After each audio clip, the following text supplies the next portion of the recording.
Baik, kita mulai. Bismillahirrahmanirrahim. Assalamualaikum warahmatullahi wabarakatuh. Waalaikumsalam warahmatullahi wabarakatuh. Oke, baik. Bapak juga tentunya mengingatkan karena kemarin habis liburan juga ya, gitu ya. Kemudian sekarang lagi pandemi lagi naik lagi gitu ya. Bapak ingatkan untuk tetap menjaga protokol kesehatan. Oke, sebelum kita mulai, kita akan berdoa dulu ya. Berdoa dimulai. Berdoa selesai. Bapak sudah posting ya tadi link absensi di WhatsApp grup gitu ya. Kemudian sebenarnya udah Bapak tautkan juga di LMS ya, di Google Classroom. Jadi kalian bisa ngecek juga ke sana. Untuk mengingatkan, ini Bapak akan posting lagi juga di kolom chat ya. Silakan yang belum bisa absen belajar melanjutkan kegiatan pelajaran kita di mata pelajaran pemrograman berorientasi objek dengan materi kelas dan objek. Nah, sebelumnya kita sudah membahas mengenai konsep PBO gitu ya. Kenapa sih harus OOP, kenapa enggak prosedural gitu ya. Sebelum kita melanjutkan, ya mungkin kalian ada yang masih ingat ya mengenai bedanya OOP dan prosedural. Silakan. Bagian Pak, ingat bagian aja. Ya, silakan. Ya, pertama, intinya Pak, sistem keamanannya. Kalau OP itu, jadinya kan disimpannya di berbagai file, jadinya lebih aman gitu, nggak mudah diakses dari luar. Kalau prosedural itu kan di satu file, jadinya kurang aman gitu. Oke, bagus. Azril ya. Kita kasih tepuk tangan dulu buat Azril. Oke.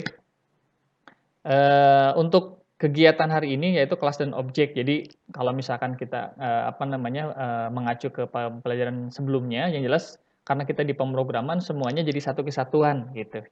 Ya, kemarin belajar mengenai konsep OP versus prosedural gitu ya. Sekarang kita masuk ke OP-nya lebih detail gitu ya. Ini sekali lagi sangat berkaitan erat gitu ya. Terutama nanti ketika saat implementasi kode programnya. Sampaikan dulu mengenai kompetensi dasar, tujuan pembelajaran dan indikator. Jadi kita akan belajar di kompetensi dasar menerapkan konsep kelas, objek.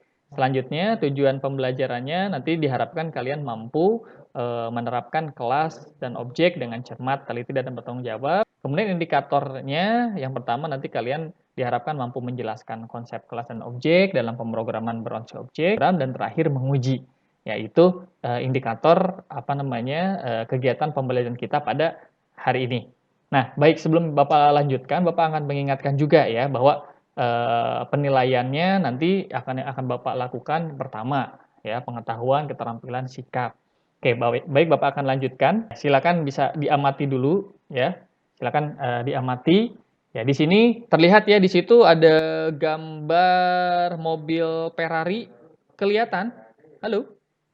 Ada gambar mobil Ferrari? Nggak ada, Pak. Adanya apa? Ada rumah, Pak. Oke. Rumah-rumah, Pak. Denah, Pak. Good, siap. Bagus. Terima kasih sudah memperhatikan ya. Jadi yang di depan ini, di layar kalian ini ada gambar berupa denah lantai. Nah, baik. Nah, kalau kita amati kembali ya, tadi gambar denah ini tentu saja kita sebutnya apa? Kelas gitu ya. Karena apa? Dari denah ini kita bisa membuat lebih dari satu rumah gitu ya di satu perumahan. Jadi kalau misalkan kita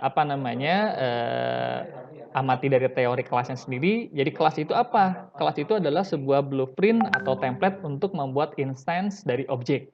Ya, contohnya mana? Nah, itu denah tadi. Ya, kalau misalkan kalian amati, itu kan di dunia nyatanya gitu ya. Kalau di dunia kodenya seperti apa pembuatannya, implementasinya? Nah, bisa dilihat di sini. Ya, ada pembuatan kelas gitu ya. Ada pembuatan kelas di mana nama kelasnya itu denah rumah. Nah, di sini ada juga kelas denah rumah, ada public string A sama function B gitu ya. Nanti ini akan kita pelajari di materi selanjutnya. Namun sekarang perlu kalian amati dulu bahwa di sini kalian perlu paham bahwa oh ternyata gambaran dari kelas itu seperti ini. Baik, Bapak akan lanjutkan. Nah, selanjutnya kita lihat lagi di sini. Ya, kalau tadi si denahnya itu bisa kita kategorikan sebagai kelas, justru tentunya kalian bisa menjawab dong, ya si rumah-rumah ini bisa dikatakan apa? Objek gitu ya. Jadi objek ini kalau kita pelajari teorinya itu yaitu adalah instance yang didefinisikan oleh kelas. Ya, kalau kita lihat tadi bahwa di sini ada rumah 1, rumah 2, rumah 3 dan rumah yang lainnya itu adalah merupakan ya hasil dari mana? Dari satu denah yang tadi sudah kita bahas. Ya, jadi ini di dunia nyatanya. Kemudian kalau misalkan kita amati lagi di kode programnya, di situ bisa kelihatan. Ya, di sini ada yang namanya kelas denah rumah tadi. Nah, objek-objeknya mana? Di situ ada string block A, string block B, string block C, gitu ya. Nah, ini menunjukkan bahwa si rumah ini dibuat dari mana? Dari kelas yang namanya denah rumah. Ya, ini bisa terlihat. Ya, ini apa namanya gambaran yang nyata. Mudah-mudahan bisa kalian pahami. Bapak akan lanjutkan dulu. Oke, nah sebelum masuk ke diskusi kelas dan objek, jadi ini materinya sebenarnya ringan, cuman memang perlu pemahaman lebih detail. Nah, sampai sini ada yang mau ditanyakan dulu, kan? Pak, saya mau nanya, Yes. Pak. Instance itu itunya apa sih, Pak? Kayak bahasa ringannya? Ya, jadi instance itu selain objek tadi, yang jelas insan itu apa? Ya, wujudnya, gitu ya, wujudnya seperti itu. Oke, kalau misalkan Bapak contohkan, misalkan gini, ya, bayangkan di sebuah rumah ada TV gitu, ada TV, ada kursi, ada sofa dan alat lainnya. Nah, dalam pemrograman berorientasi objek, nah rumah itu kan kelasnya. Nah, TV, kursi, bola itu adalah instance. Ya, jadi wujud dari si kelasnya. Bapak sudah share juga LKPD ke LMS. Ya, kelompoknya kan sudah tahu ya yang kemarin Bapak bentuk.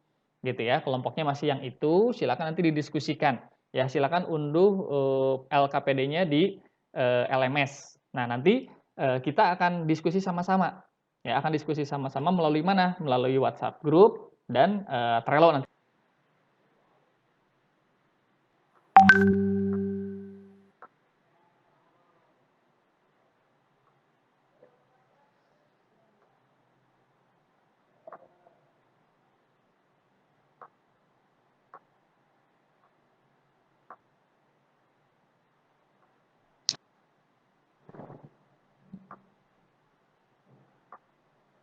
Oke, anak-anak RPL yang Bapak banggakan, kita sekarang masuk ke sesi untuk presentasi. Ya, sama dengan mobil.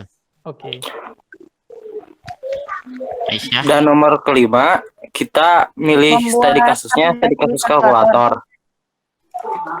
Di situ ada kelasnya berupa kelas.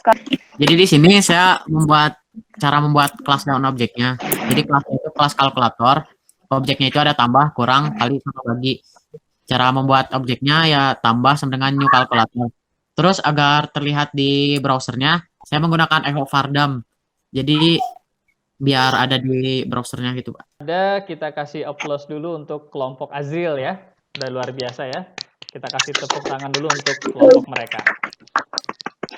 Oke, bagus ya. Tadi sudah disajikan dengan baik ya. Tadi juga sempat menampilkan apa namanya kode program dan hasilnya ya. Jadi kelompok ini alhamdulillah sudah berhasil tadi merancang ya mana yang objeknya, mana yang kelasnya, kemudian membuat kodenya, kemudian mengujinya. Tadi baik sebelum ditutup kita masuk ke apa namanya kegiatan refleksi. Oke Putri, bisa diaktifkan suaranya ya. Jadi setelah mempelajari kelas dan objek ini, saya jadi tahu penerapan di dunia nyata dan di penerapan pada kode pemrogramannya. Kesimpulannya, kelas itu adalah blueprint atau cetak biru dari sebuah objek. Nah, objeknya itu adalah instan dari sebuah kelas.